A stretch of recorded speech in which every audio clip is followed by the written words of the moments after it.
Bora, galera! Está aqui na Sala do Saber e a gente está continuando com a parte relacionada à história da arte, agora sim, entrando na parte de história.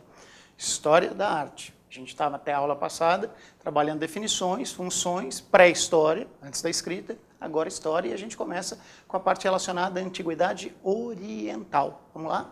Então, a história da arte, a Antiguidade Oriental. Não é muito cobrado em vestibulares, normalmente ligado à parte histórica, mas é importante que a gente saiba. Quando a gente fala em Antiguidade Oriental, nós vamos trabalhar com dois grupos de povos, na verdade.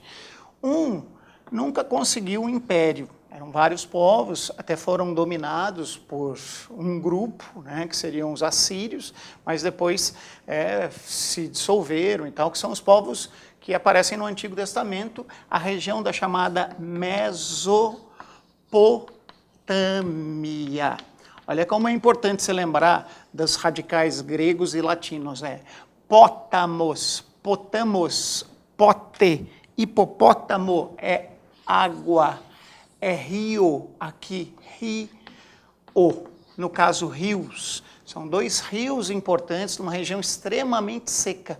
Os rios Tigre e o rio Eufrates, são os dois rios da Mesopotâmia. O Tigre, cuidado que não é o Tibre banha Roma, o Tigre é no Oriente, e o rio Eufrates.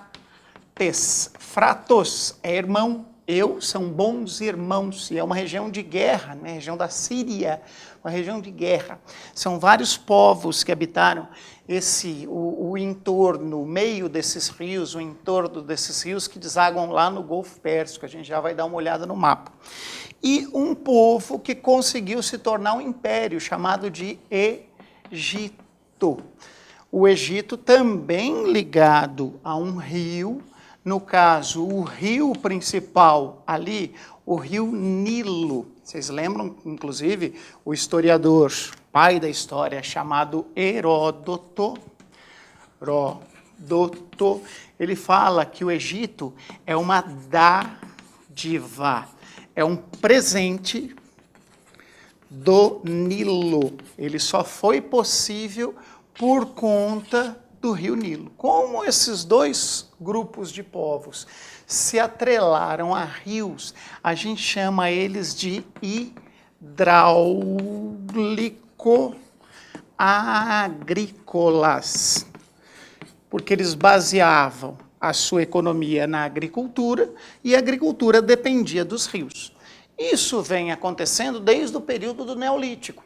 Então, qual é a diferença? Não existe um bloqueio histórico. A diferença é que estes povos começaram a se organizar e se organizaram tanto que acabaram criando entre os grupos de clãs determinadas figuras, que eram figuras que misturavam aspectos políticos e religiosos, por exemplo, o faraó no Egito, o patese em algumas aldeias da parte da Mesopotâmia, e este senhor, meio deus, meio líder político, acabava dominando aquela região.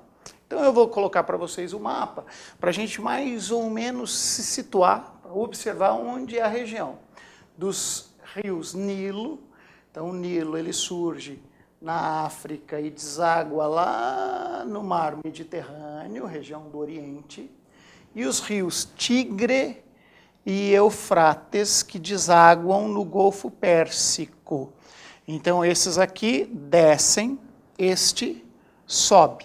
Essa região é chamada de crescente fértil. Por que crescente fértil?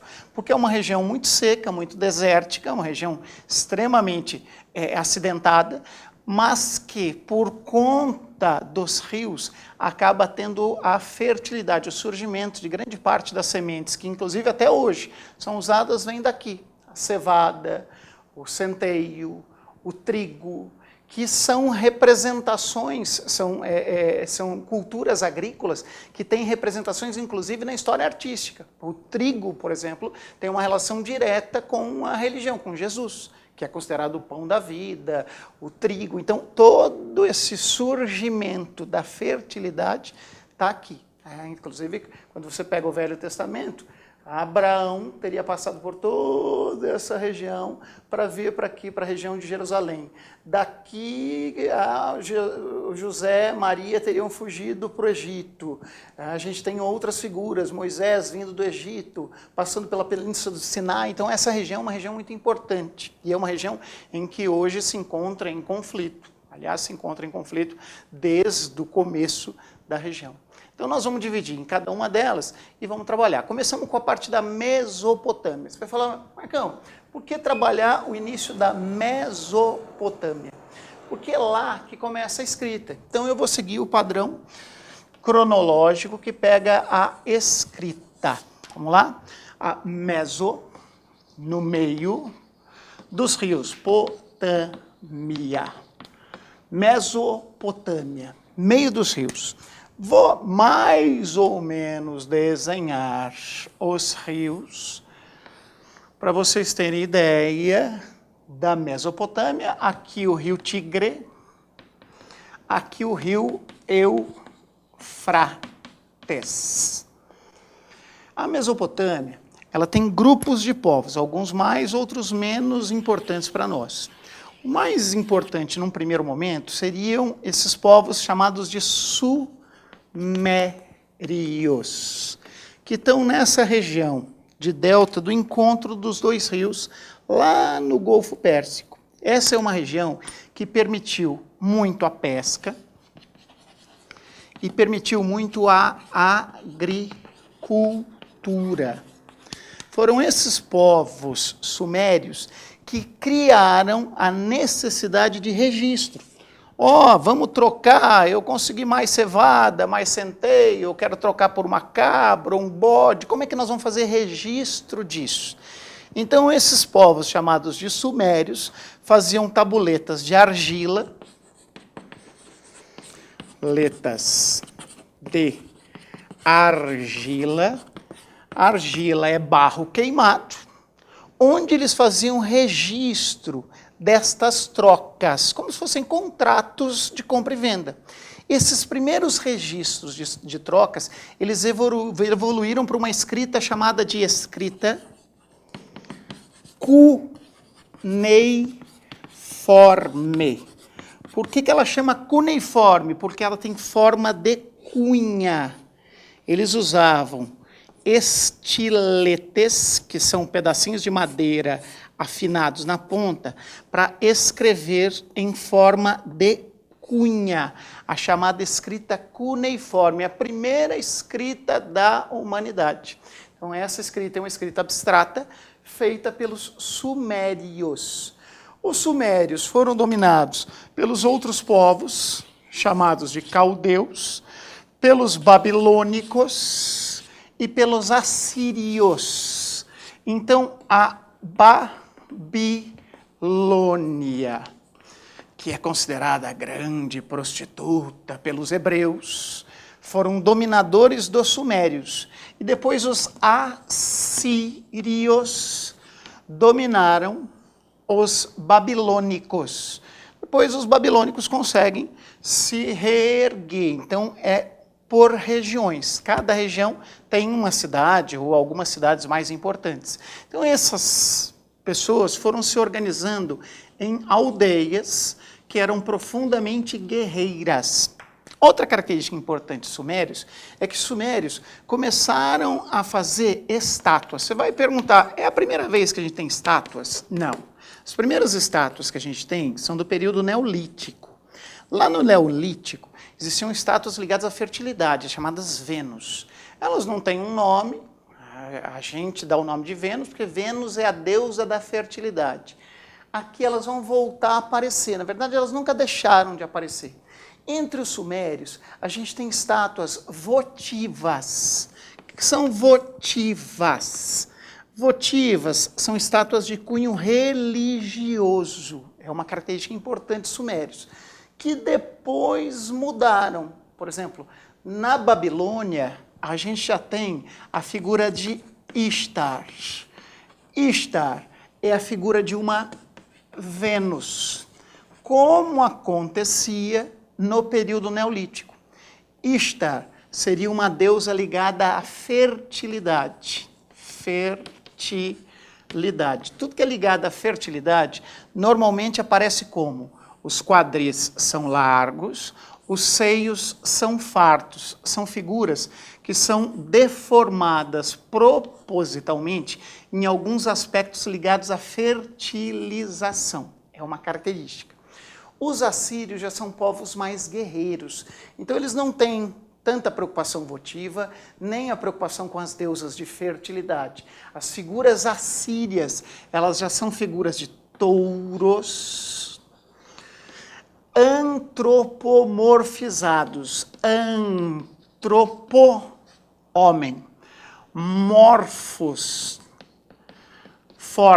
formas de homem. Então, mistura os zoantropomórficos ou antropozoomórficos, figuras que misturam. Por exemplo, você vai ver depois no vídeo uma figura que tem a cabeça de homem, o corpo de touro e alado. O que ele quer dizer com isso? Isso normalmente era esculpido na parede, entalhado na parede, chama entalhe, e ele quer dizer o seguinte: nós somos inteligentes como homens, fortes como touros e rápidos como a águia, ou seja, não mexa com a gente.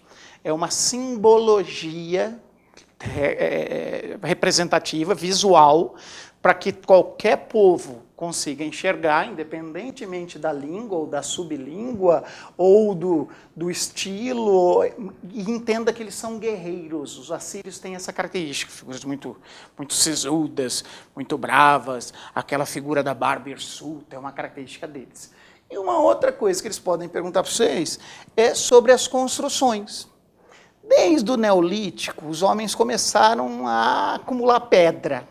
Essa região não é uma região de pedra, é uma região de pedras pequenas.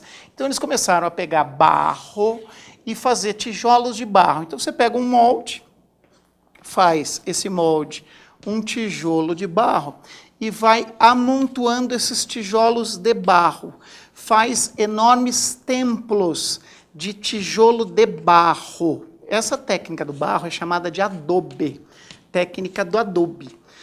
É usada até os dias de hoje. Esses templos feitos de tijolos de barro são chamados de zigurates. Zigurates. Os zigurates eram templos, funcionavam como depósito de sementes. Por exemplo, você já deve ter ouvido falar dos chamados jardins suspensos da Babilônia. Eles eram jardins suspensos porque nos degraus dessas escadas de adobe, eles plantavam, eles usavam como se fossem lugar onde eles podiam guardar a semente para o próximo plantio. E eram usados como observatórios espaciais. Na verdade, eles precisavam medir o tempo. Então, tudo que vem do Neolítico tem agora. Precisa medir o tempo. Usa o quê? Tem toda a aldeia já tem a iluminação, as lamparinas e tal, de gordura. Então, um lugar que fica mais alto, o zigurate. Guardava semente no zigurate. E o líder, que era ao mesmo tempo político e religioso, era o cara que sabia normalmente escrever e ler, registrava, contava as histórias, era o que dominava a região. Então, eu vou mostrar para vocês algumas imagens e depois a gente vai para um vídeo sobre essas regiões. Olha aqui, ó. Essa é Ishtar, a deusa da fertilidade. Então, ela é propositalmente deformada nos quadris e ela aparece apertando os seios justamente por conta da fertilidade. Essa é uma tabuleta de argila que era utilizada para registro inicialmente, depois foi utilizada para leis. Por exemplo, na Babilônia é famosíssimo chamado Código de Hammurabi. A gente já vai ver ele, o Código de Hammurabi. Ó, mais ou menos essa seria a estrutura. Esse é um zigurate de tijolo de adobe, isso é uma pergunta, que é uma pegadinha, na verdade, em vestibular. Eles chegam e perguntam para vocês se isso era feito de pedra. No Egito, a construção é de pedra. As casas, elas normalmente eram feitas assim, e todo o telhado reto, porque é uma região que não tem neve, então chove pouco, eles não precisavam se preocupar. O telhado das casas também era utilizado como lugar de secagem de semente. E as cidades eram fortificadas, porque eles tinham sempre invasão. Está vendo a parte agricultável? Pequenas vilas. Isso seria a parte da escrita chamada de cuneiforme, essas seriam as tabuletas de argila. Essa é uma figura assíria, essa é uma figura suméria, isso é uma estela, chama estela, essas esculturas entalhes em pedra. Isso é um zigurate. Então o zigurate teria este formato que a gente chama de pirâmide escalonada. Por que ele é uma pirâmide? Porque ele tem base triangular ou quadrada, no caso aqui a base era quadrada, e feita em escalas, ou seja, em degraus. Pirâmide em degraus ou pirâmide escalonada. Volta e meia o pessoal pergunta, Marcão, isso é o que a gente chama de arquitetura monumental? Sim, porque tudo que é grande é monumental. É uma arquitetura religiosa? É também. Isso tem função o quê? Isso tem função que pode ser ou depósito de semente, ou um observatório, ou uma questão religiosa.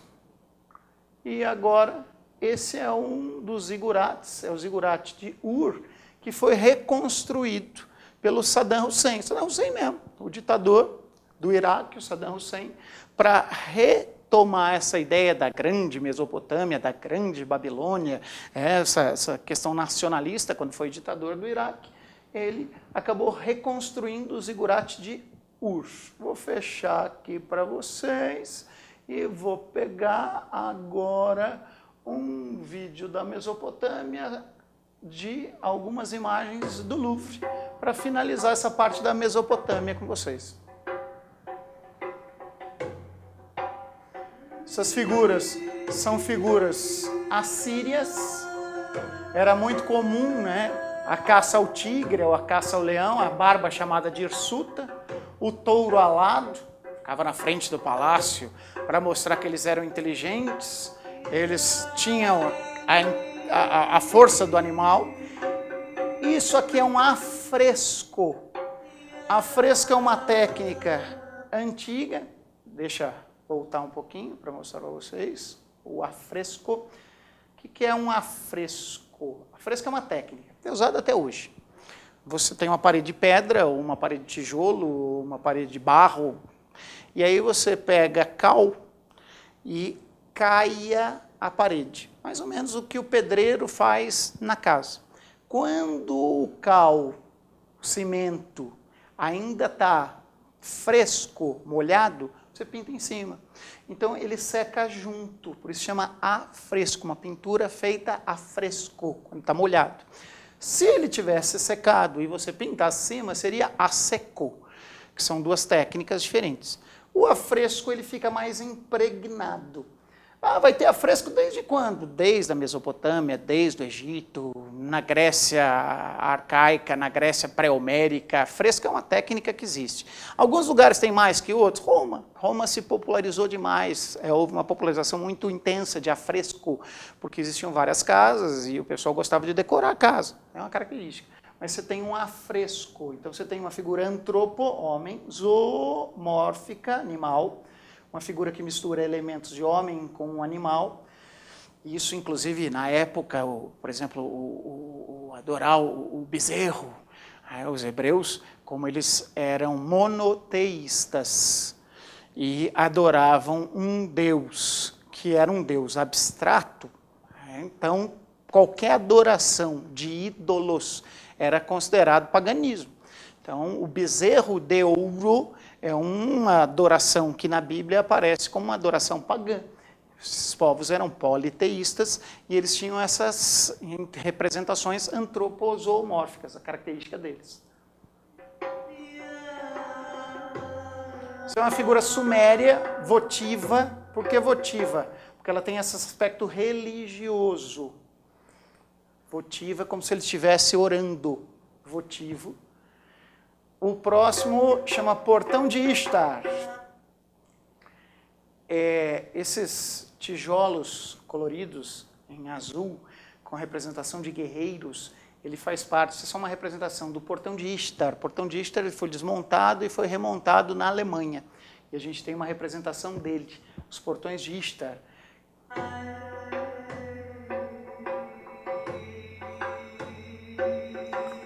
Uma estela em forma de roda, em forma de cone, a escrita chamada de cuneiforme, né, escrita em formato de cunha, feitas em forma de cuneiforme. Inicialmente eram só registros matemáticos e comerciais, depois eles passaram a ser também filosóficos e históricos. E a parte legislativa, e são estelas, e essa é a mais famosa das estelas, é o Código de Hammurabi. Hammurabi é uma das figuras que teria recebido esse código, a ideia de que agora você precisa organizar o povo. Então, vocês lembram do Código de Hammurabi ou Lei de Talião? O olho por olho ou dente por dente. Por que isso? Não fazer com o outro aquilo que você não quer que faça com você. Ou seja, se você destruir a plantação do outro, é justo que você tenha que dar parte ou a sua plantação para ele. Ele não pode morrer de fome por tua causa. Então, essa é a ideia do Código de Hammurabi.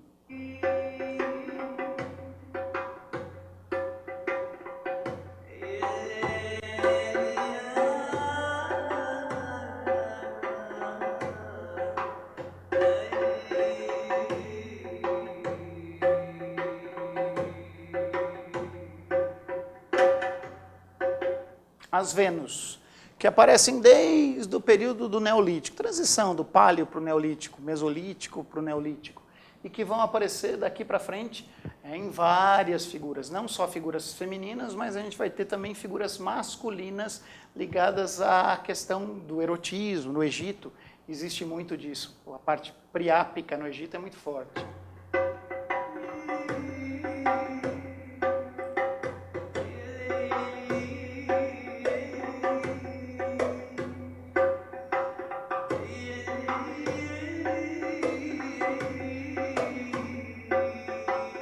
E agora nós vamos para a segunda parte.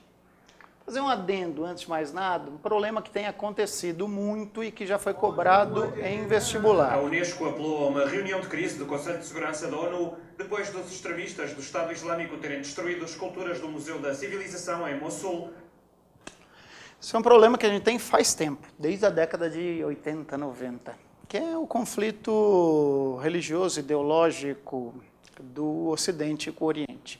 Nas guerras do Golfo, o exército norte-americano, a Força Aérea Americana, bombardearam a cidade de Bagdá, bombardearam o Iraque e muito dessa cultura foi destruída. E agora, recentemente, o Estado Islâmico, grupos extremistas do Estado Islâmico, que não aceitam a arte pré-islâmica, essa arte não é islâmica, é pré-islâmica, entraram em vários museus e destruíram. Então há uma destruição sistemática de patrimônio cultural da humanidade.